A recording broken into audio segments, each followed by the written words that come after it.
La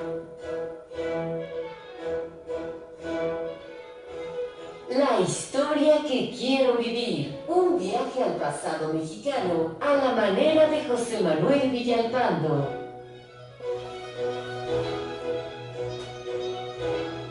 Amigas, amigos, muy buenas tardes tengan todos ustedes.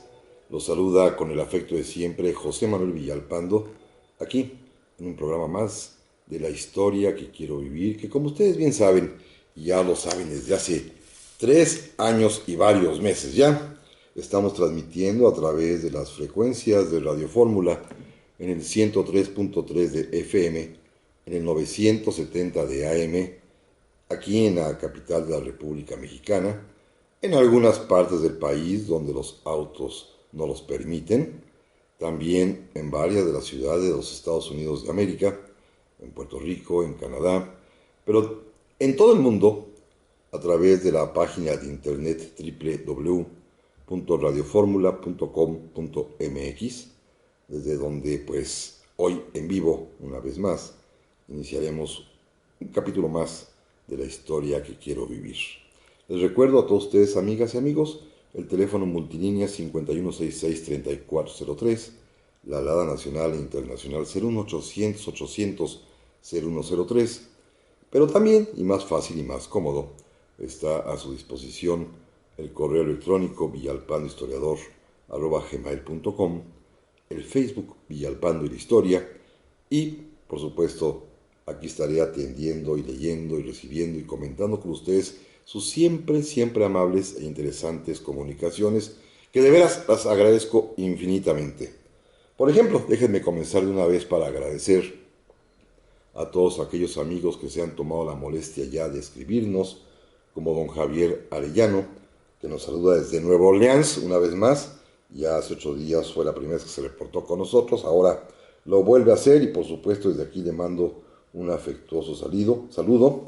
Me dice que no sabía que Nueva Orleans fue parte de la colonia española, de la colonia de España. Pensó que era francesa nada más. No, si tiene un origen español también. Inclusive alguna vez lo platicamos y lo platicaremos de nuevo cuando hablemos del tema Nueva Orleans, que es muy interesante.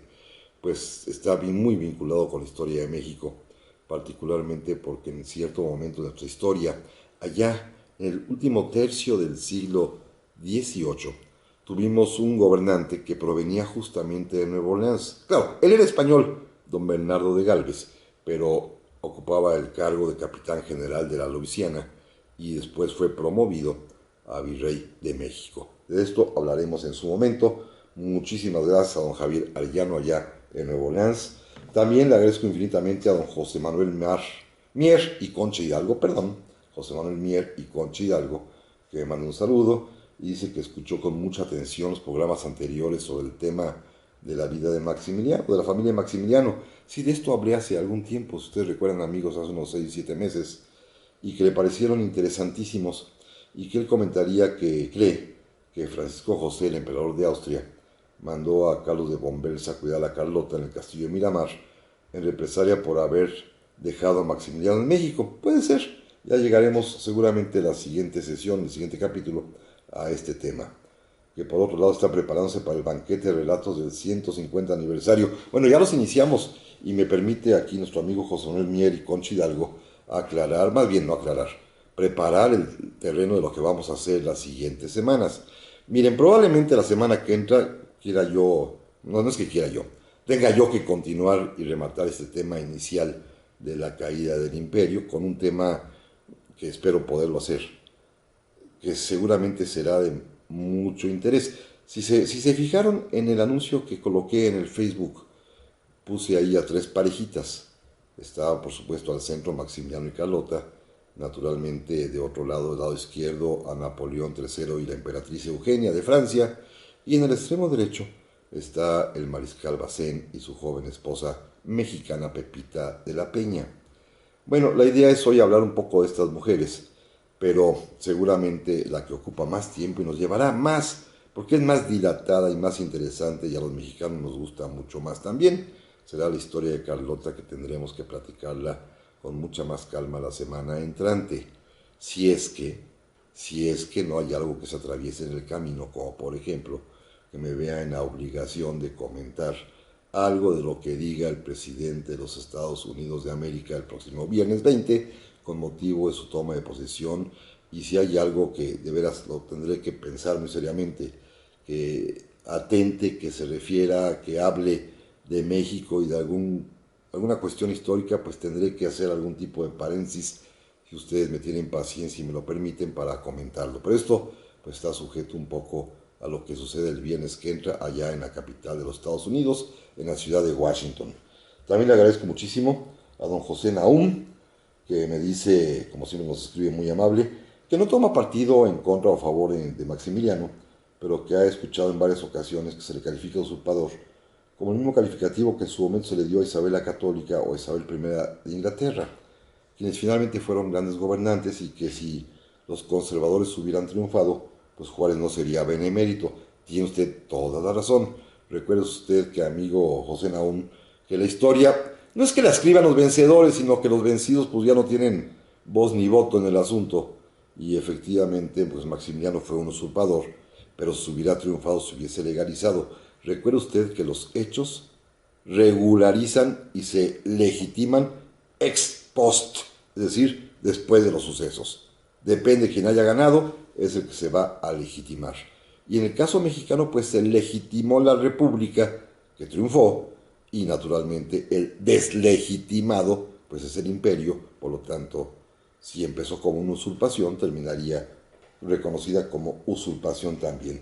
Pero aquí don José también me hace un comentario en el cual sí estoy absolutamente de acuerdo, que está seguro de que México, desde sus primeros años como nación independiente y hasta nuestras fechas, ha sido un país donde la ambición y la lucha por el poder han sido el común denominador que nos ha mantenido en la pobreza, a pesar de ser un país lleno de riquezas naturales, como lo dijo en su momento el barón de Humboldt.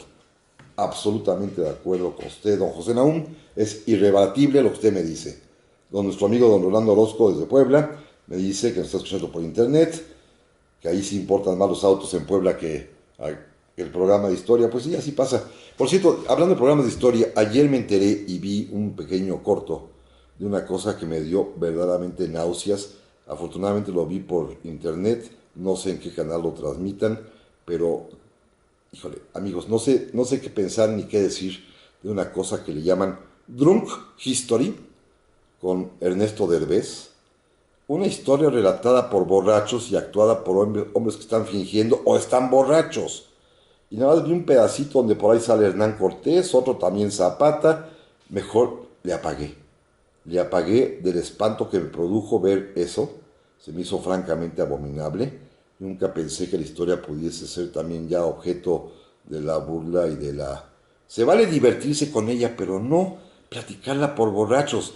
Es decir, ¿qué pensarán? ¿Que les gustará que los niños imaginen que los historiadores están borrachos? ¿Que tiene uno que beber para venir a platicar de historia? Bueno, se me hizo indignante. No sé si ustedes, alguien lo haya visto ya alguna vez. Si es así, coméntenme algo, por favor, porque ayer me enteré por conducto de un amigo, Pablo Serrano, y en su Facebook le piqué ahí a lo que él marcaba y vi un pedacito de estos programas y me dieron francamente náuseas y vergüenza de que podamos disque explicar así nuestra historia a través de borrachos. Pero bueno, don Rolando, perdón por la interrupción, me felicita por el tema. Dice que se enteró de una noticia que nunca había escuchado, que en 1846, en plena guerra con los Estados Unidos, se formó la Mexican Spy Company, que fue el servicio de inteligencia norteamericano, encabezado por un ominoso mexicano de nombre Manuel Domínguez. A cambio de su libertad, junto con otros presos, se acercaron y se filtraron entre los mexicanos para pasar información al general Scott. Sé que esta fuente es dudosa. Si conozco yo el tópico, sí lo conozco y no es dudosa, es real. Y le voy a decir algo más, don Orlando.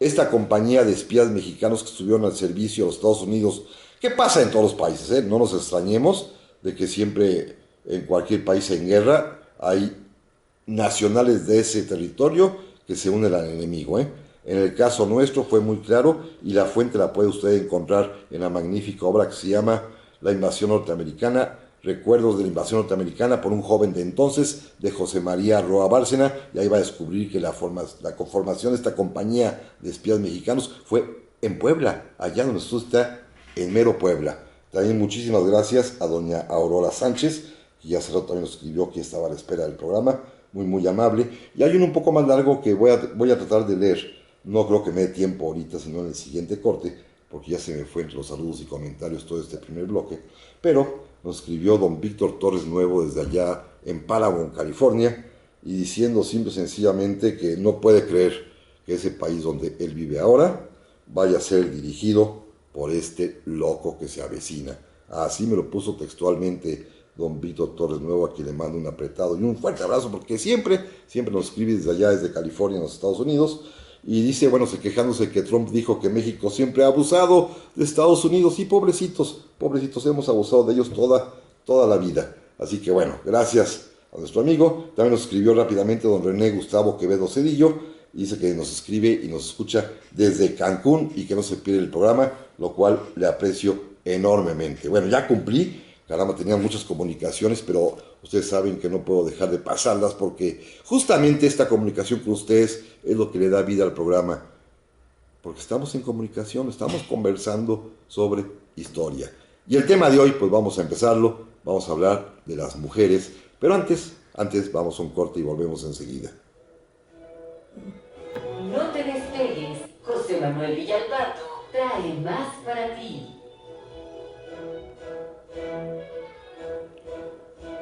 Y estamos aquí de vuelta en este segundo segmento del día de hoy de la historia que quiero vivir. Gracias a don Alberto Flores, que me acaba de escribir, que está escuchando ya el programa, se lo aprecio enormemente. Y también rápidamente nada más a don Jaciel Ponce, gracias, muy amable, que les platique el Jardín de Borda, que es el refugio de Maximiliano en Cuernavaca. Yo creo que la semana que entra tendremos que entrarle al tema del Jardín Borda. Don Carlos Edwin Guzmán Ruiz ya me aclara que no tome en serio el programa ese del Drunk Story, que es un programa satírico en un canal de comedia y que no es para niños. Bueno, es que lo que pasa es que los niños ven tele a todas horas, no sé en qué canal de comedia será, supongo que espero que no se refiera a la empresa esa que piensa y ha pensado siempre que los mexicanos somos estúpidos. Así que bueno, don Manuel García López Vázquez, desde Querétaro, nos está escuchando, muchas gracias. Gracias, don Manuel, se lo aprecio enormemente. También a Andrea Pérez, que está escuchando, también, muchas gracias, como no.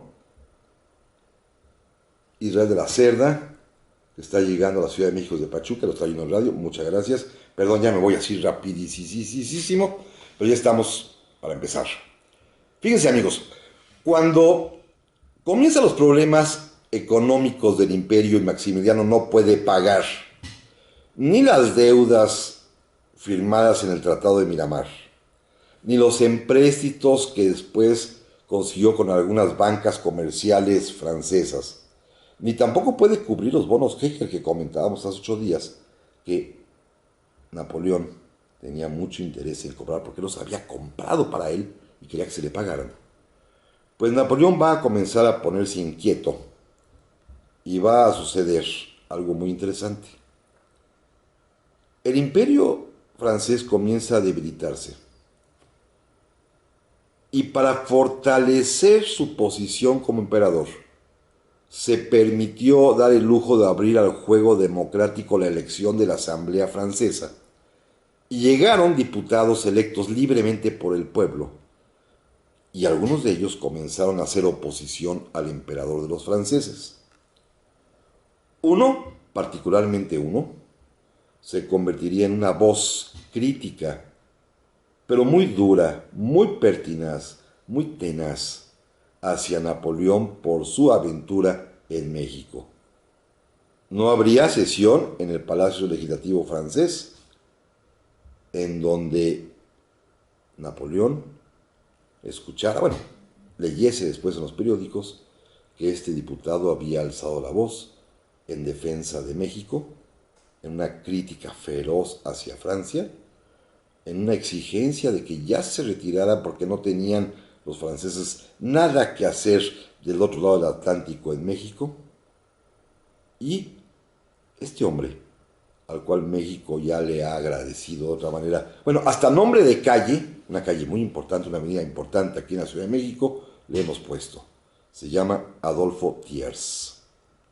Thiers se convierte en el vocero de estos liberales republicanos franceses que están criticando a Napoleón III. Pero no es el único problema que tiene Napoleón.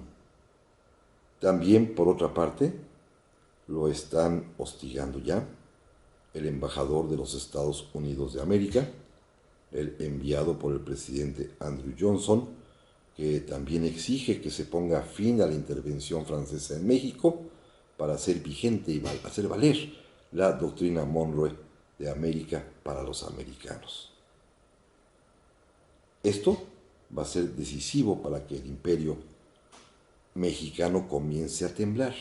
Ya Estados Unidos liquidó su guerra civil, ya hasta se murió el presidente Lincoln, pero ya los norteamericanos están un poquito nerviosos por la presencia de las tropas francesas del otro lado de su frontera y ya quieren que se vayan.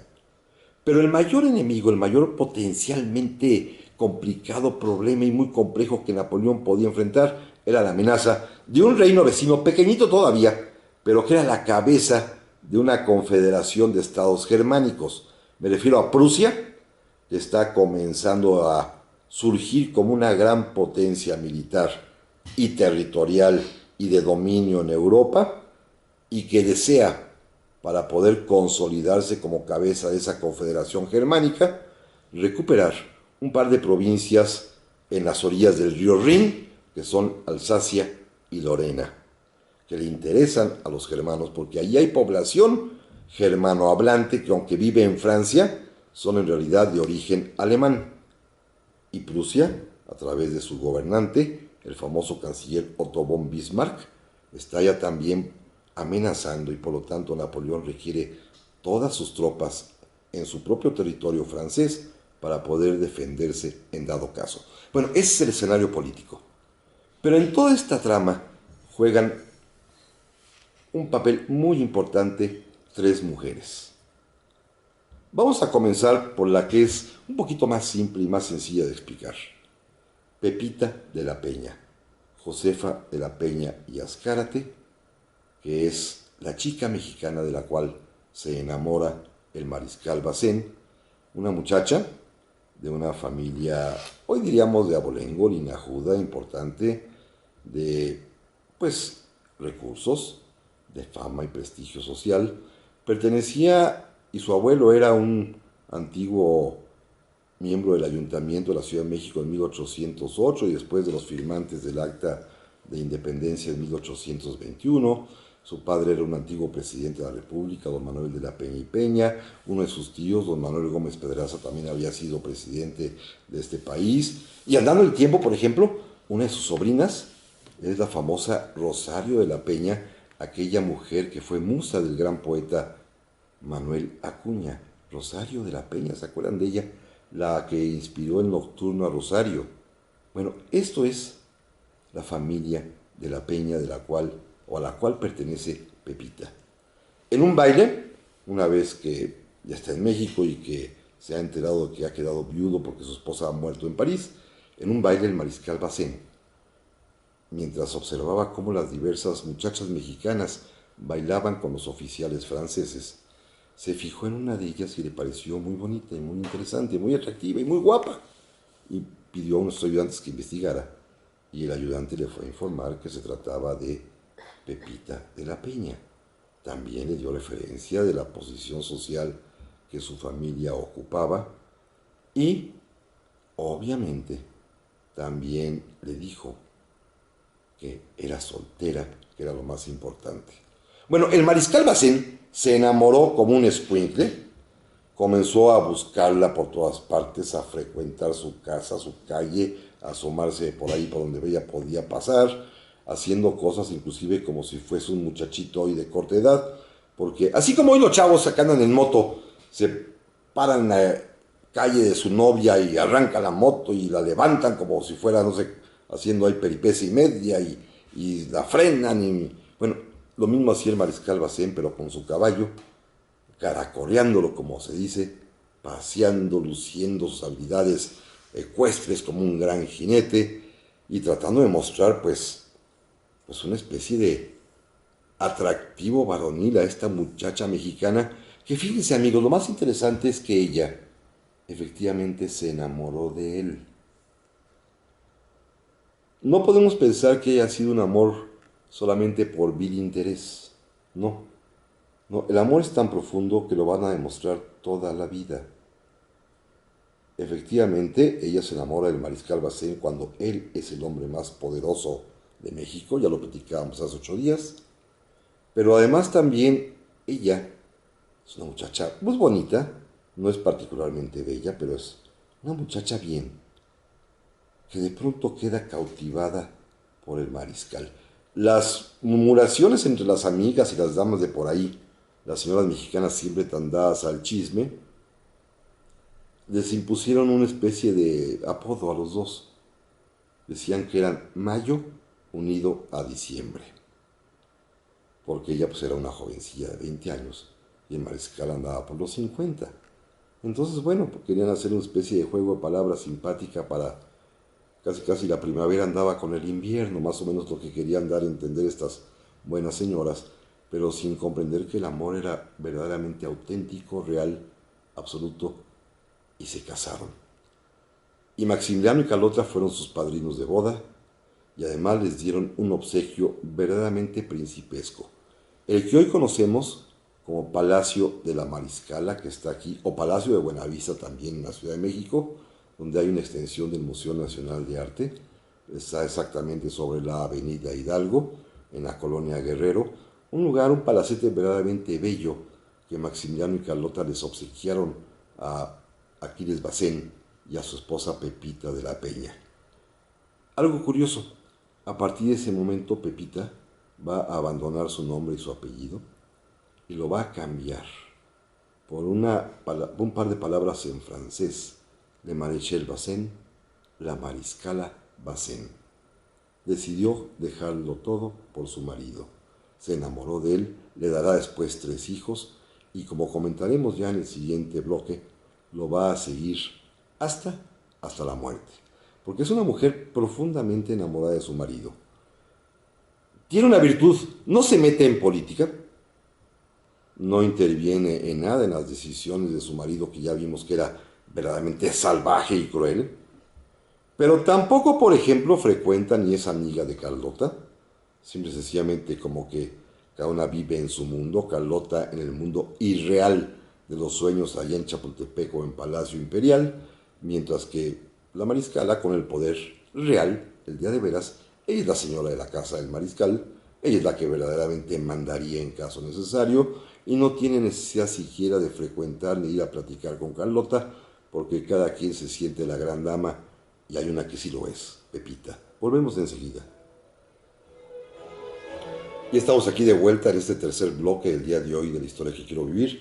Gracias, amigos, por seguirme escribiendo. Don Jaciel Ponce ya me volvió a escribir para discrepar. Dice, un poco con usted. Más allá de que Carlota terminó loca y encerrada. Dice, a mí sí me parece que era una gran dama educada para reinar. Eso ni quien lo dude, ¿eh? Era gran dama y estaba educada para reinar.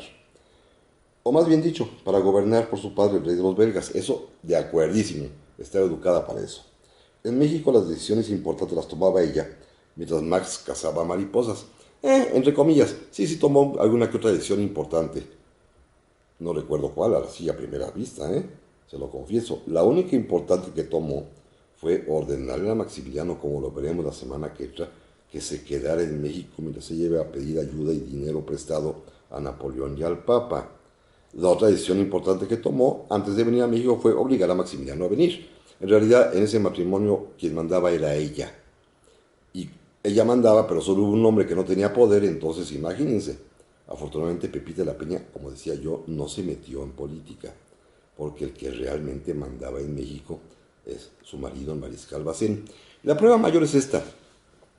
Una de las razones por las cuales van a ejecutar a Maximiliano, además de la usurpación del poder, es por haber expedido la famosa y terrible ley del 3 de octubre de 1865, por medio de la cual se ordenó que se pasaran por las armas a todo tipo de guerrillero, soldado republicano capturado con las armas en la mano, pero también que se fusilara a todas aquellas personas que de alguna u otra manera ayudaran a las tropas de don Benito Juárez, ya fuesen guerrilleras o regulares, ya sea con informes, ya sea con alojamiento, ya fuese simplemente con bastimentos, con municiones, con forrajes. Todas aquellas personas que de alguna manera ayudaran al ejército de la República serían fusiladas. esta ley la firmó Maximiliano. Pero ¿saben quién se le exigió? Bazán. Consta y está bien documentado que es Bazán que le dice, firme esto. ¿Quién manda en México entonces, Bazán o Maximiliano? Sí, Maximiliano cazaba mariposas, como usted bien lo dice, y Carlota estaba en su casa, pues decidiendo qué hacer con el hospicio de niños y ese tipo de cosas, pero el poder verdadero del lado del imperio lo tenía Bazán. Pero bueno, lo platicaremos, no se preocupe, don Casimiro, lo platicaremos enseguida, verá usted. Don Federico Flores me pregunta que el proyecto monárquico tuvo mucho apoyo entre los indígenas del país. Sí, sí lo tuvo. Los indígenas en general de todas las naciones originarias y autóctonas vieron a Maximiliano con una verdadera alegría y sorpresa.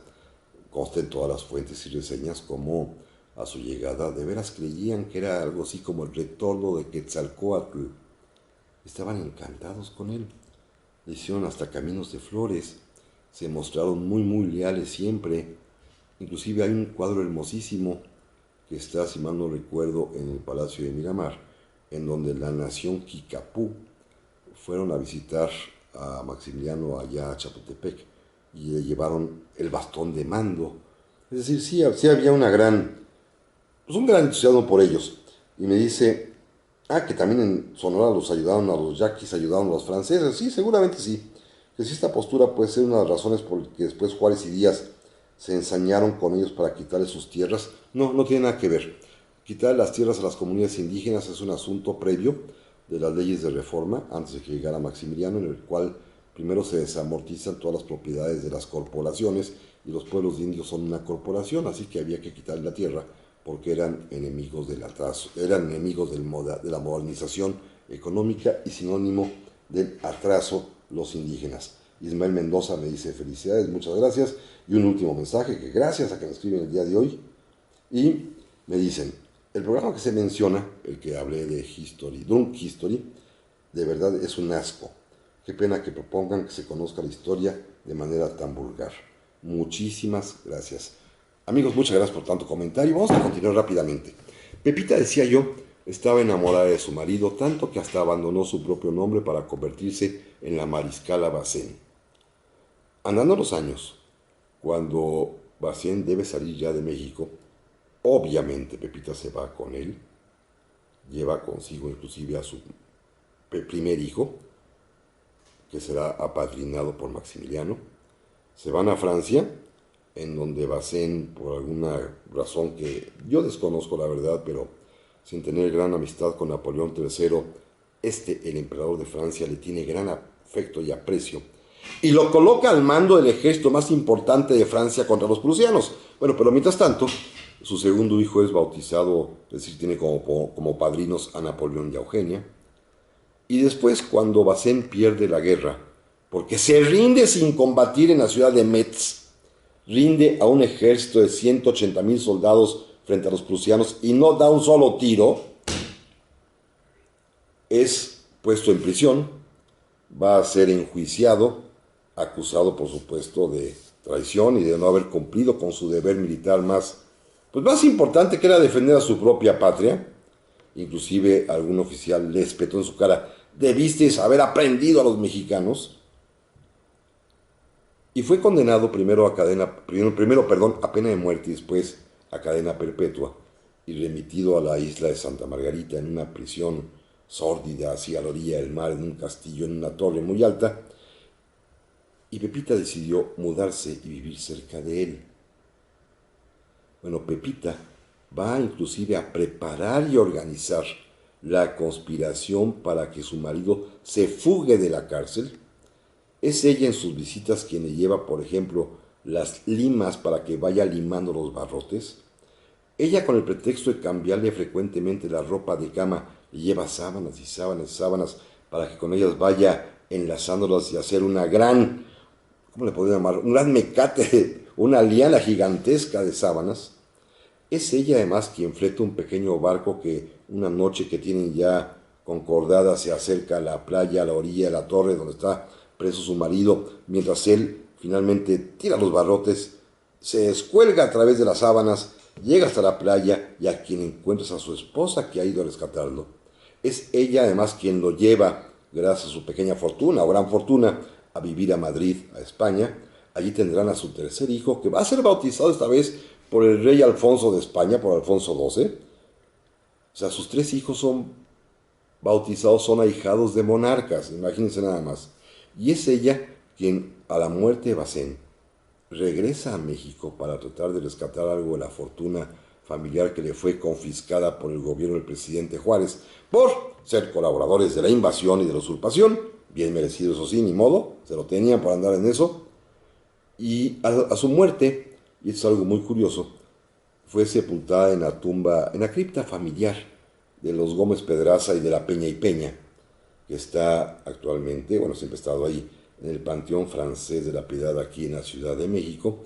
Y cuando uno se asoma a esta pequeña capillita, se encuentra uno la tumba y la placa que honra la memoria de don Manuel Gómez Pedraza, que está allí sepultado.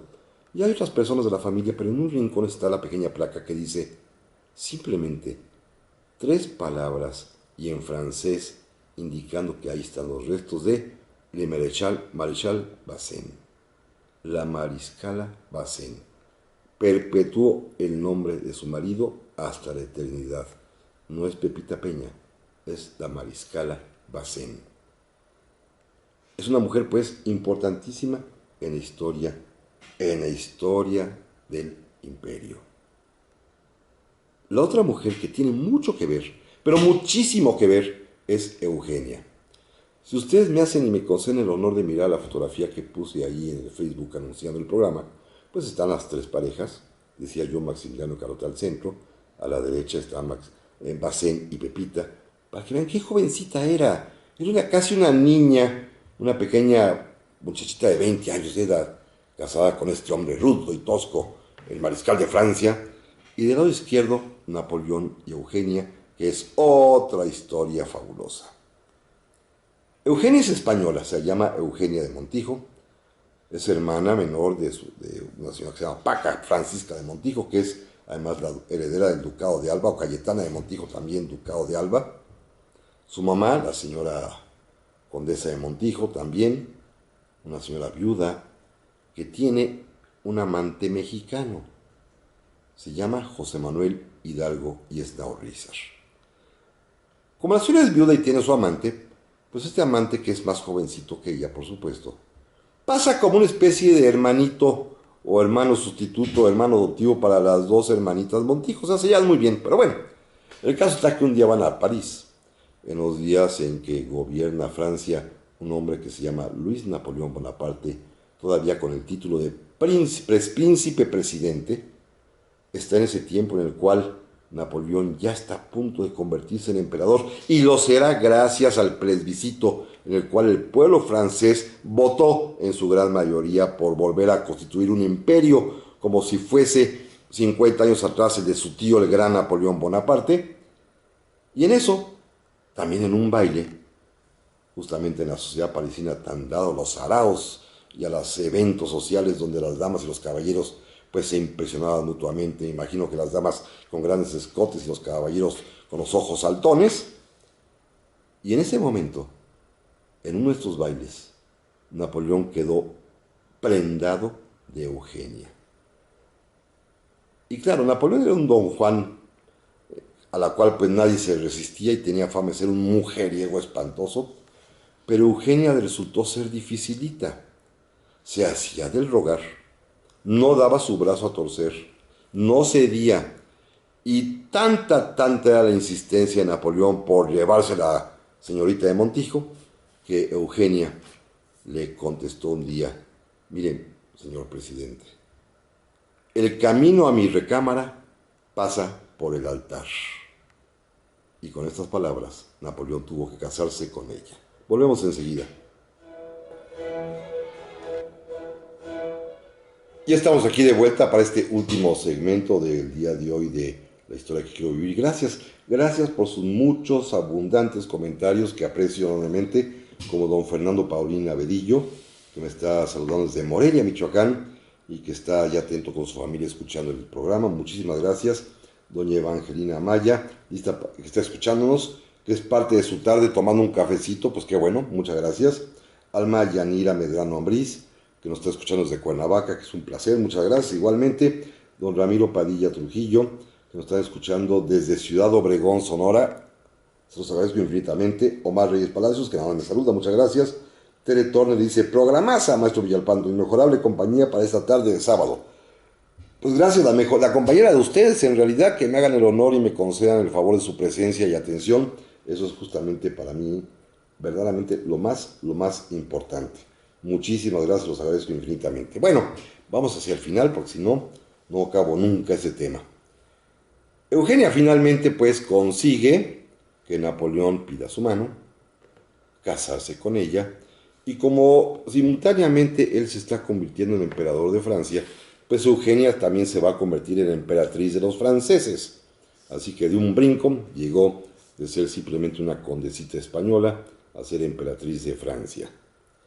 Y ahí es una historia muy curiosa porque pues, lo mujeriego a Napoleón no se le quitó con todo y que tenía en sus manos o en su lecho tal preciada presa y codiciada presa que era Eugenia.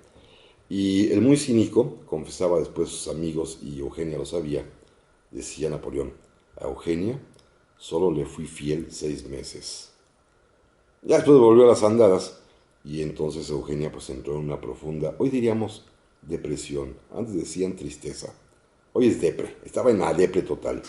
Pero al mismo tiempo le sucede un acontecimiento muy triste en su vida, que es el fallecimiento de su queridísima hermana Paca, que muere, y muere justamente en los días en que ella y Napoleón no están en Francia.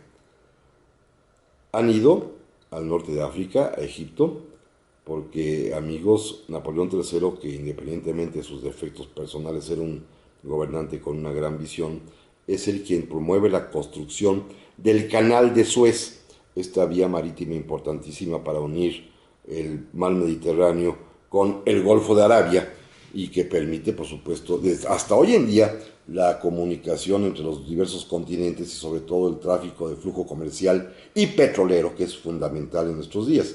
Bueno, este canal se abre y lo construye don Fernando de Lesseps con el apoyo y buena parte del financiamiento del emperador de Francia, Napoleón III. Están por allá, en Alejandría, en aquellos lugares, cuando se entera Eugenia de que ha muerto su hermana. Y como ya había telégrafo, le va a escribir a la única persona que puede ayudarlo en ese momento, a José Manuel Hidalgo Yesnaurrizar, ese mexicano que era amante de su mamá, para pedirle que le ayude en ese trance tan difícil, pero no le dice más. Y fíjense que José Manuel Hidalgo entendió o interpretó el mensaje de Eugenia, y sabiendo cómo se querían las dos hermanas, tomó la decisión de rescatar el cadáver de Paca que acaba de morir, embalsamarlo, conservarlo y guardarlo así hasta que Eugenia regresase para que lo pudiese ver. Y en efecto, cuando regresó Eugenia y vio el cadáver de su hermana toda bella, hermosísima, embalsamada como si fuera una muñeca de porcelana, bueno, estaba conmovida y sobre todo agradecidísima con Hidalgo porque había captado lo que ella quería. Quería ver a su hermana por última vez y lo consiguió. Se hace una relación muy singular entre Hidalgo y Eugenia. No es de amantes ni de tipo íntimo, ¿eh? No pienses mal. Era amante de la mamá, no podía andar con la hija. Ya sería demasiada porquería. Pero hay una relación muy singular, porque Hidalgo se va a convertir en una especie de suministrador de apoyo sentimental y psicológico a Eugenia, en una época en que todavía no hay psiquiatras ni terapeutas ni estas cosas raras que se llaman hoy, que dan no sé qué cursos especiales de apoyo y no sé qué, ya se me fue la palabrita. Hoy no hay nada de esto, en aquel tiempo no había nada de eso, pero en cambio encuentra la manera. Le presenta a un espiritista, a un medium, y Eugenia, necesitada de estas creencias que le permitan asirse a algo, porque su matrimonio es verdaderamente triste, ya que Napoleón pues ya la dejó. Digo, sigue siendo la esposa oficial, pero Napoleón pues no duerme con ella, ¿verdad? Duerme con muchas otras señoras, señoritas o no tan señoritas que andaban por allí. Y ella pues muy devastada seguramente en su corazoncito, se va a refugiar, no en los brazos de Hidalgo, sino en los espíritus que Hidalgo le ha conseguido con un espiritista que hace que del más allá se comunique con su hermana Paca, platique con ella y poco a poco, yo estoy seguro que aquí sí es deliberada la astucia de José Manuel Hidalgo, el medium le va transmitiendo a Eugenia mensajes que van mucho más allá de la familia y del afecto fraterno entre las dos hermanas. Hasta que un día llega el mensaje definitivo. Amigos, escuchen esto porque es verdaderamente la clave del segundo imperio mexicano. Un día, una voz del más allá, por supuesto a través del medium que le transmitía los mensajes en un estado de trance. Imaginen ustedes en una habitación en penumbras con una bola mágica en medio, Eugenia verdaderamente casi hipnotizada y atrás de ella José Manuel Hidalgo seguramente con una sonrisita esbozándola de manera muy sugestiva. De repente Eugenia escucha esto: estás llamada a ser una nueva Isabel la Católica. Una nueva Isabel la Católica. Y ella dice, ¿y por qué? Porque estás llamada a redimir y a salvar a un pueblo que allá en el otro continente necesita de ti, México. Y se la creyó. Y se va a convertir en algo así como la madrina del imperio mexicano porque de inmediato va a poner manos en la obra.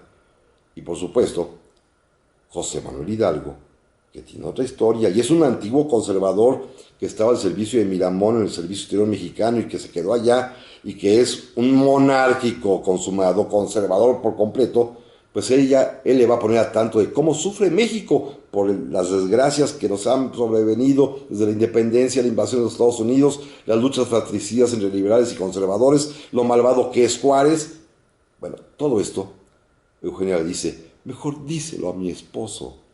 Y es Eugenia la que le consigue la cita con Napoleón III, para que Hidalgo le exponga todo lo que sufre México y para que le pida ayuda.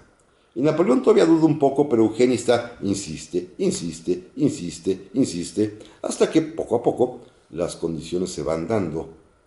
Estados Unidos está en plena guerra civil, Francia está en su mejor momento y tiene un gran ejército. En México, Juárez acaba de ordenar la suspensión de pagos. Y Napoleón dice, bueno, pues vamos a ver qué pasa, ¿no? Ya Napoleón compró los bonos Hecker y entonces envía a sus ejércitos, que son, como todos sabemos, derrotados en la batalla del 5 de mayo en Puebla. Pero eso, por supuesto, no los va a detener. Ya sabemos que al año siguiente llegarán 30,000 soldados más y se acabó e invaden el país y vencen y llegan hasta la capital. Pero para entonces, cuando los mexicanos preguntan, señor Napoleón, ¿qué emperador nos recomienda? Porque ya lo platicamos, son los mexicanos los que le pedimos apoyo a Napoleón para que nos diga quién podría gobernarnos.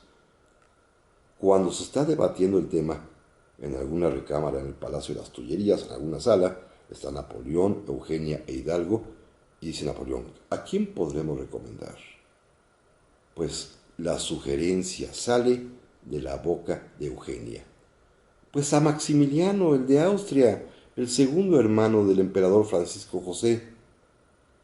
Y, por supuesto, Napoleón, captando la importancia de la recomendación de su esposa, será quien le pida a Francisco José que le dé permiso a su hermanito menor de venir a México.